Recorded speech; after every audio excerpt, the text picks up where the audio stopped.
ఎక్కడి నుంచి వచ్చిందో, ఏ ఊరు నుంచి వచ్చిందో, ఎలా వచ్చిందో, గోదావరి నుంచి మన ఊరు కొట్టుకొచ్చింది. 1986లో వరదలు రావడం ఏంటి, ఆ వరదల టైంలో ఒక విగ్రహం తీసుకురావడం, ఒక రిక్షా కార్మికుడు తీసుకొచ్చి ఇక్కడ పెట్టడం ఏంటని చూస్తే అమ్మవారి దివ్య తేజస్సు చాలా చాలా బాగుంది. ఎక్కడ పూజలు అందుకుందో, ఎన్ని సంవత్సరాల నుంచి ఆవిడ అక్కడ ఉందో, మరి ఇక్కడికి ఎందుకు వచ్చిందో, ఇలాంటి విషయాల్లో ఏదో ఒక కారణం ఉంటుంది. ఆవిడ ఇక్కడ ఇలా ఉండిపోవడం అన్నది ఏ పూజ లేకుండా, ఏ గుర్తింపు లేకుండా ఇలా ఉండిపోవడం అన్నది మాకెవరికి కూడా ఇష్టం లేదు.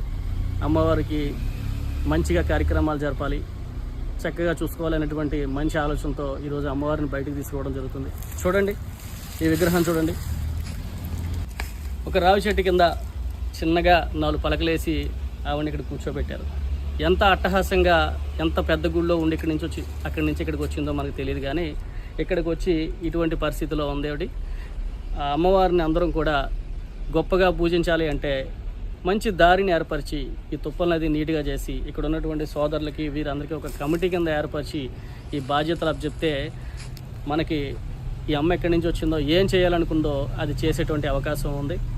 చూసారు కదా విగ్రహం ఎట్లా ఉందో.